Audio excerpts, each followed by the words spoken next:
mais uma videoaula de história. Eu tinha falado para vocês que nós não teríamos mais videoaulas de história porque teríamos os nossos encontros presenciais, mas infelizmente isso não foi possível, por determinação da Secretaria Municipal de Saúde. Tivemos que fechar novamente as portas da escola e então por isso estamos aí com mais esta videoaula, beleza? E nós estamos iniciando um novo capítulo, Encerramos o capítulo anterior, falando do período entre guerras e os regimes totalitários na Europa, e agora nós vamos voltar um pouquinho para a história do Brasil. E nós vamos estudar uma nova fase da República Brasileira, que é a chamada República Nova. Vocês lembram que há um bom tempo atrás nós estudamos a República do Café com Leite? Vocês lembram dela? Lembram por que ela chama República do Café com Leite? Lembram que ela foi um acordo entre o estado de Minas Gerais, que produzia leite, e o estado de São Paulo, que produzia café? E esses dois estados iriam se revezar no poder presidencial, Então, vocês lembram também que ela se chamava República Oligárquica? Lembrando que oligarquia significa o governo dos ricos, onde os ricos que determinam os rumos da política, por isso é chamado de República Oligárquica, porque ela era decidida entre fazendeiros de café e de leite. E a pergunta que vale R$1 milhão, por que a República do Café com Leite chegou ao fim? Então, foram 3 fatores, O primeiro deles, a crise de 1929, que aconteceu lá nos Estados Unidos. Mas o que a crise de 29 tem a ver com a República no Brasil? Porque os Estados Unidos compravam cerca de 70% do café brasileiro. Então agora o comércio de café diminuiu, Então o Brasil já não tem mais para onde vender. Lembro que a Europa estava em reconstrução e também já não estava mais tão focada assim no café brasileiro. Eles tinham outras necessidades, para esse momento, que não o café. Então, com isso, a exportação do café caiu quase totalmente. Vocês lembram também que lá na política do café com leite, o governo ele comprava o café que não era vendido para poder manter o preço do café? Então, chegou um período em que o governo não tinha mais condições de comprar tanto café. Era muito café que estava sendo estocado. E nessa época, o presidente ele era o Washington Luiz. Washington Luiz ele é paulista, ocupava a cadeira de presidente e ele deveria indicar um candidato mineiro para ser o presidente, para ser o próximo presidente. Só que ele não fez isso. Ele indicou o Júlio Prestes. E Júlio Prestes ele era paulista, Era da elite cafeicultora paulista. E assim então o Washington Luiz ele rompe com o pacto feito com Minas Gerais. E é claro que os mineiros não assistiram isso de braços cruzados, Minas ele se uniu com os estados do Rio Grande do Sul e da Paraíba, e assim eles formaram a chamada Aliança Liberal, que era um partido político, E esse novo partido ele propunha uma reforma política, Nessa reforma política estavam lá entre as propostas o voto secreto. Vocês lembram que até então o voto não era secreto, era o chamado voto de cabresto, que a gente já estudou em outras videoaulas há muito tempo atrás, mas eu tenho certeza que vocês ainda lembram. E também nessa reforma política propunha o voto feminino, que até então só os homens é que votavam, tá certo? Além disso, propunha outras questões sociais, como questões trabalhistas, que até então não haviam leis trabalhistas, tá certo? Então, tudo isso veio como proposta desse partido novo, chamado Aliança Liberal. E para concorrer com o Júlio Prestes, Júlio Prestes era o candidato dos paulistas, Minas Gerais lançou, junto com o Rio Grande do Sul e a Paraíba, Getúlio Vargas. Getúlio Vargas era gaúcho, era do Rio Grande do Sul. E ele foi candidato, e João Pessoa, que era da Paraíba, inclusive hoje a capital da Paraíba se chama João Pessoa, por causa desse político aí, que foi candidato a vice de Getúlio Vargas. Mas Quem ganhou essa eleição foi Júlio Prestes. Júlio Prestes, paulista, ganhou a eleição, mas foi acusado de fraude eleitoral, né? Então, os mineiros, né, junto com Getúlio Vargas e João Pessoa, pediram a anulação da eleição, né?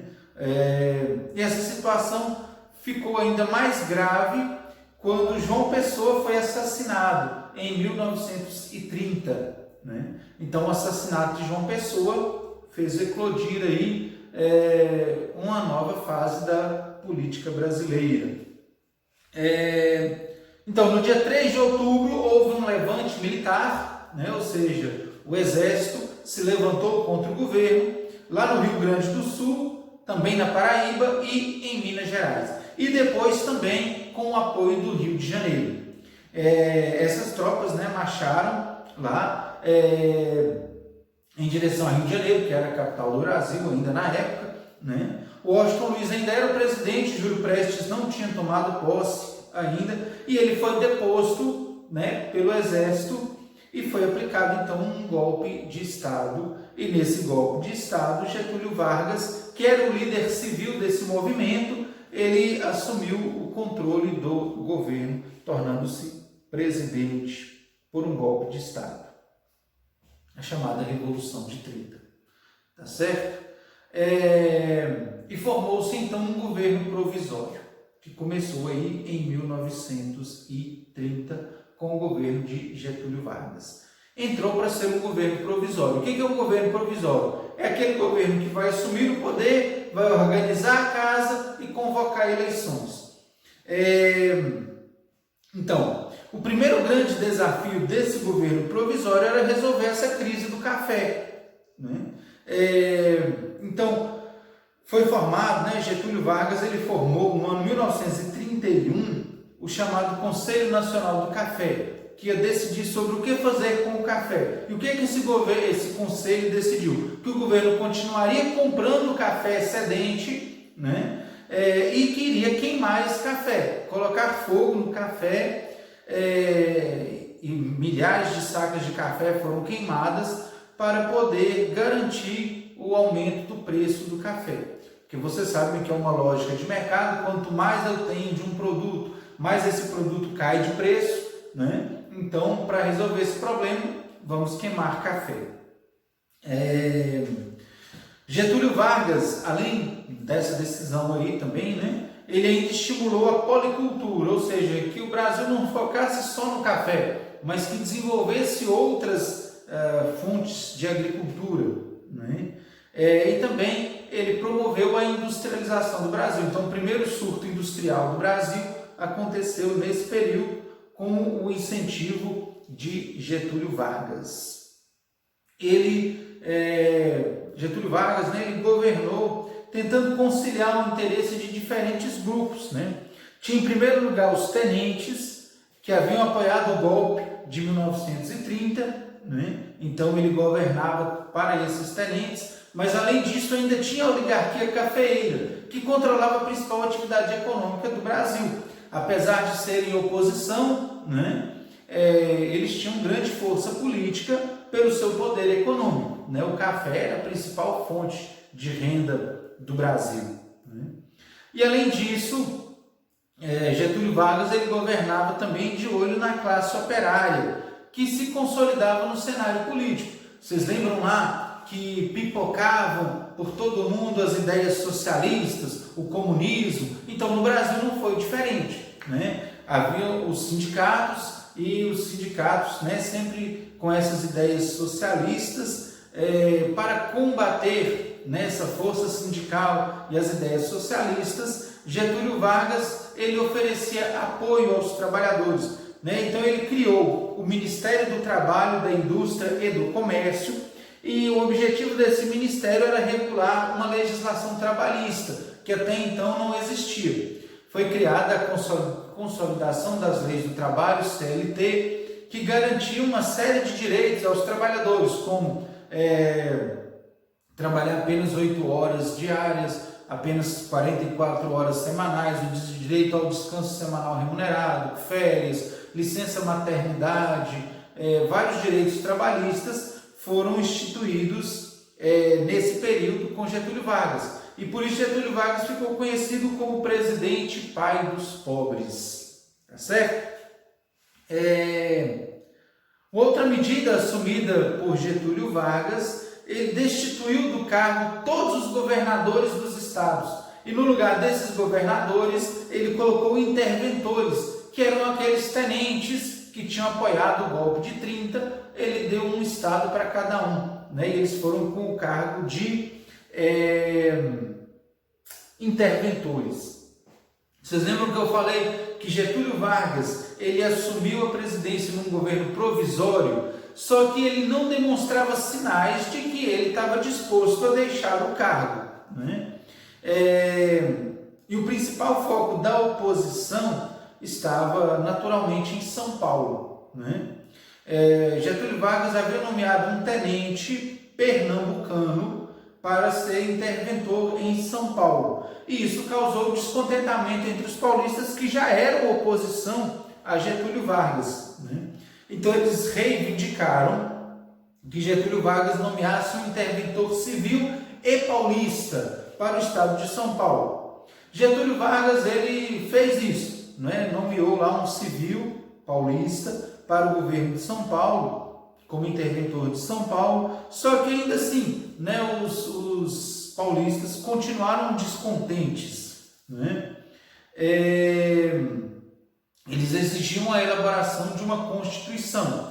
Até então, ainda não havia uma Constituição, né? A Constituição de 1891 ela tinha sido revogada por Getúlio Vargas, né? Ela não tinha mais valor e até agora Getúlio Vargas não tinha elaborado uma nova Constituição.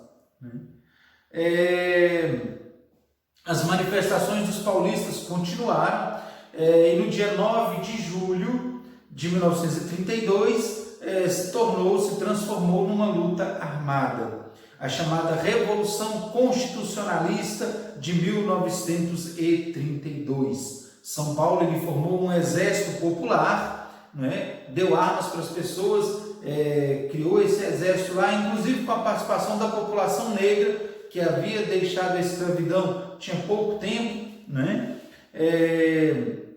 E essa revolução, é claro, ela foi derrotada pelas tropas de Getúlio Vargas. Essa revolução, uma curiosidade, ela foi retratada na novela Éramos Seis, que passou na Globo há pouco tempo, né? Muito bem, para aprofundar este assunto, tem atividades, né? Vocês vão fazer as atividades que estão aí na página 19 do livro, que fala sobre a Revolução Constitucionalista de 1932. São 3 perguntas. Essas perguntas serão postadas no Google Classroom e vocês vão responder lá no Google Classroom estas perguntas. Beleza? Até a nossa próxima videoaula.